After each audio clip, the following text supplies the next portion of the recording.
видео қоссаңыз, онда бүгін қоғамдық тыңдауға қатысушылар тіркеу басталсын. Егер тізім болса, жігіттер, қыздар толтыра берсін. Бүгін құрметті қала тұрғындары, ашық жиналыстар нысанында қоғамдық тыңдау өткіземіз. Қоғамдық тыңдаудың тақырыбы БС Групп 15 жауапкершілігі шектеусіз серіктестігінің Шымкент қаласында желдету, климаттық ауа мен жылыту жабдықтары мен қосалқы бөлшектерін өндіретін цех пен ыстық мырыштау зауытының құрылысы жобасы бойынша екінші санаттағы объектіге әсер ету рұқсат алу. Қоғамдық тыңдауды бастамас бұрын сіздермен регламентті келісіп алсақ, баяндамашыға проект бойынша 5 минутқа дейін, сұрақ жауап алу 1-2 минут. Бүгін қоғамдық тыңдауға төрағалық жасайтын мен есімім Оралбек Тимур Құрбанұлы, Шымкент қалалық жайлы ортаны дамыту басқармасының бас маманымын. Сондай-ақ Қаратау ауданы әкімдігінің өкілі қатысуда. Қоғамдық тыңдауды бастамас бұрын ережеге сәйкес біз хатшы сайлап алуымыз керек. Кімде қандай ұсыныс бар? Мен Қазгранд Экопроект экологының есімім Анар Ақсауле. Хатшыға мені қолдасаңыздар. Қарсылық жоқ па? Жоқ. Қарсылық жоқ болса, онда баяндама жасауға рұқсат. Жобаланатын нысан Шымкент қаласының солтүстік-шығыс бөлігінде Тассай индустриалды аймағының аумағында орналасқан. Мекен жайы Шымкент қаласы, Қаратау ауданы, Тассай тұрғын алабы номер 425А жер телімі. Нысан аумағының батыс, оңтүстік және шығыс жақтарында өндірістік және қойма ғимараттарында орналасқан. Ең жақын тұрғын үйлер Таскен тұрғын алабы және солтүстік-шығыс бағытта. Шамамен 575 метр қашықтықта орналасқан. Ең жақын жер үсті су көзі Ақсу өзені солтүстік-шығыс бағытта 16 километрден астам қашықтықта орналасқан. Технологиялық процеске келетін болсақ, оның ішінде өндірістік ыстық мырыштар мен металл бұйымдармен өңдеу келесі бөлімдер мен учаскелер арқылы жүргізілетін болады. Бірінші бұйымдарды ілу және түсіру учаскесі, екінші алдын ала өңдеу учаскесі, үш мырыш пен пеші және ыстық мырыштау ваннасы, төртінші салқындату учаскесі, бесінші пассивация және сапаны бақылау учаскесі, соңғысы дайын өнім қоймасы. Яғни бұл шекте бұйымдар алдын ала дайындықтан өтеді. Оның ішінде майсыздандыру, қақтан тазарту, флюстеу, содан кейін шамамен 450 градуста температурадағы балқытылған мырыш ваннасы қарастырылған. Оның ішінде қаптама мырыштың болатқа диффузиясы нәтижесінде қалыптасып, берік металлургиялық қабат жасайды. Салқындатудан кейін бұйымдар сапаны бақылау және қоймалау учаскесіне жіберіледі. Өндірістік қуаттылықтарына келетін болсақ, 20 мың тонна дайын өнім жылына шығарылып отырады. Жұмыс режиміне келетін болсақ, жылына 330 күн қарастырылған. Күнделікті 2 ауысым, әрбір ауысым 12 сағаттан қарастырылған. Жалпы қыздыру уақытына келетін болсақ, 1760 киловольтты қарастырылған. Өндірісте қолданылатын негізгі заттар, яғни азот қышқылы, аммиак хлориді және сутегі асқынды тұғыз, сосын сұйық сода. Және технологиялық процесті қамтамасыз ету үшін табиғи газ және сумен жабдықтау, электр энергиясымен жабдықтау жасалынған. Ыстық мырыштау процесі едәуір дәрежеде механикалық дәрежеде қарастырылған. Оның негізгі технологиялық операциялар басқару автоматтандырылған жүйелер арқылы жүзеге асады. Және де бұйымдарды учаскелер бойынша тасымалдау үшін аспалы конвейерлер, кран-балкалар және көтергіш көліктік жабдық қолданылады. Ваннадан тиеу және түсіру автоматтандырылған көтергіш механизмдер арқылы жүргізіледі. Алдын ала өңдеу учаскесінде, яғни жеке бөлмелер орналасқан майсыздандыру, қақтан тазарту және флюстеу жүргізілген.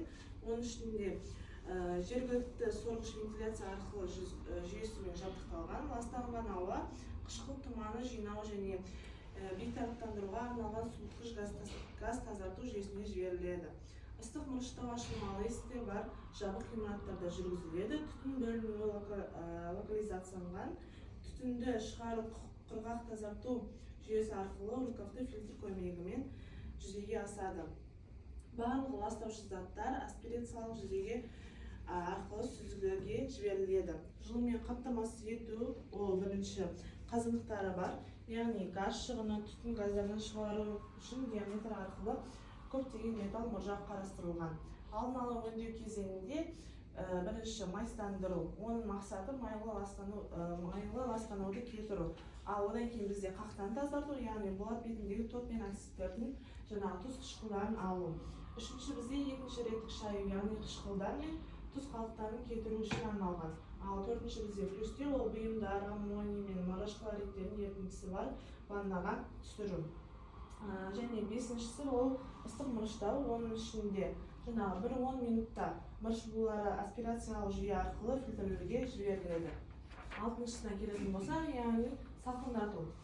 Бұйымдар 30-70 градуста суды ваннаға батырылады және судың айналымы мен қосылуы қамтамасыз етіледі. Жетінші стол активация, яғни бұйымдар тележка арқылы ваннаға жеткізіліп жасалынады. Сегізінші кептіру және тасымалдау, яғни кран арқылы кептіру орнына қойылып автокөлікке тиеледі. Және сумен жабдықтау қалалық желіден өртке қарсы су шығынынан қабат саны 3-ке дейінгі ғимараттарда 20 литрдей су гидранттарын қамтамасыз етіледі. Ал канализациялық жүйеге келетін болса, оның ішінде тұрмыстық шаруашылық ағындылар, қалалық кәрізге, өндірістік ағындылар ішкі алаңдық желілері арқылы магистралдық кәрізге жіберіледі. Сонымен қатар атмосфералық ауа, яғни атмосфералық ауада нысанның атмосфералық ауаға әсер ету негізгі түрлері қарастырылған. Оның ішінде ластаушы заттардың шығарындылары арқылы ауа ортасының ластануы. Яғни құрылыс кезеңінде ол жобада барлық жерде ұйымдастырылған шығарындылар көзі қарастырылған. Ластаушы заттардың шығарындылары пештер мен жабдықтар орнату кезінде жүргізілетін құрылыс монтаж жұмыстары барысында пайда болады. Оның ішінде бояу жұмыстары, дәнекерлеу және тағы басқа жатады. Ал пайдалану кезеңіне келетін болсақ, атмосфералық ауа әсер ететін көздер, яғни ыстық мырыштау цехы.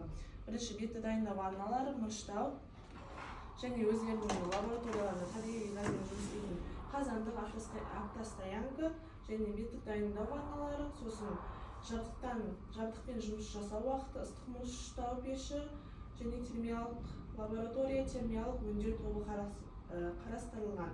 Оның ішінде отын түрі, жаңағы жылыту қазандығы, табиғи газ, отын шығыны және автотұрақ шығарындылары бар.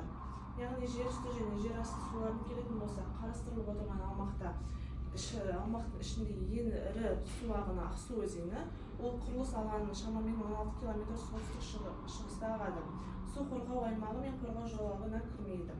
Және құрылыс кезеңіне келетін болсақ, яғни құрылыс кезінде су қамтамасыз ету үшін тасымалданған су арқылы жүзеге асады. Жұмысшылардың қажеттіліктеріне биотуалеттер және тұрмыстық ағын сулар мамандырылған ұйыммен келісімшарт ретінде негізгі ең жақын тазарту құрылғыларына шығарылады. Ал пайдалану кезеңіне келетін болсақ, нысанды пайдалану кезінде су көздері қалалық орталықтандырылған су желілері, олар технологиялық және тұрмыстық қажеттіліктері үшін көлемді сапалы суды қамтамасыз етеді. Сарқынды суларды төгу қолданыстағы кәріз жүйесі арқылы жүзеге асырылады. Құрылыс пен кәсіпорынды пайдалану кезінде жер үсті және жер асты су объектілеріне тікелей әсер ететін ықтималдығы жоқ. Егер өнеркәсіптік ағын сулар мен өндірістік қалдықтарды өңдеуге арналған табиғатты қорғау шаралары сақталса. Ал өндіріс және тұтыну қалдықтарына келетін болсақ, бірінші бізде құрылыс кезеңі жаңағы сүлгі материалдары, дәнекерлеу, бояу банкілері және құрылыс қалдықтары. Сонымен қатар пайдалану кезеңіне келетін болсақ, бірінші тұрмыстық қатты қалдықтар және майыстандыру процесінде пайда болатын қалдықтар, қолданылған флюкс, мырыш қалдықтары, мырыш күлі және сулы газ тазалаудан шыққан шламдар, өндірісте шаңды мырышты қалпына келтіру үшін қайта өңдейтін қалдықтар, өндірістік және қалдықтарды жинау және уақытша сақтау кәсіпорында жүзеге асырылады. Кейін өздігінен немесе мамандандырылған ұйымдар арқылы тиісті келісімшарт негізінде бейтараптандыру, көму, пайдалану немесе қайта өңдеу шығарылады. Осымен менің баяндамам аяқталды. Экология бойынша сұрақтарыңыз немесе ұсыныстарыңыз болса қойсаңыздар болады. Баяндама аяқталды. Кімде қандай сұрақ бар? Жобаға байланысты. Технология бойынша немесе экология жоба бойынша ұсыныстар болса, пікірлеріңіз болса.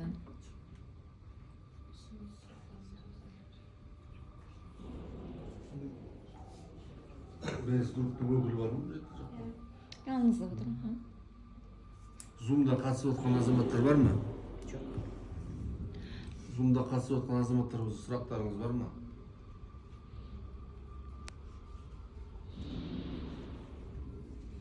Zoom'da. Onlar сұрақ қою керек қой тұрғындар. Сіздер осы жерде тұрасыздар ғой.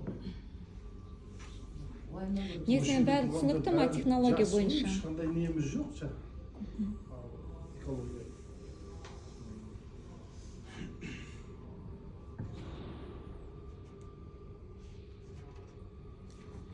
Сізде сұрақ жоқ.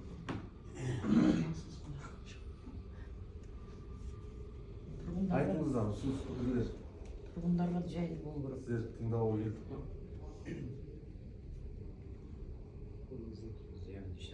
Шаң шықпай ма, дыбыс шықпай ма? Енді қосады ғой, біз сіздер жоқ шықпайды деп қойсыздар.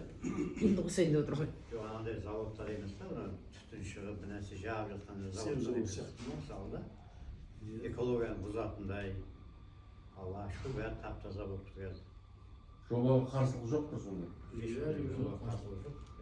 Онда Жерімізден шығып жатқаннан қуанайық. аяқтаймыз ба онда?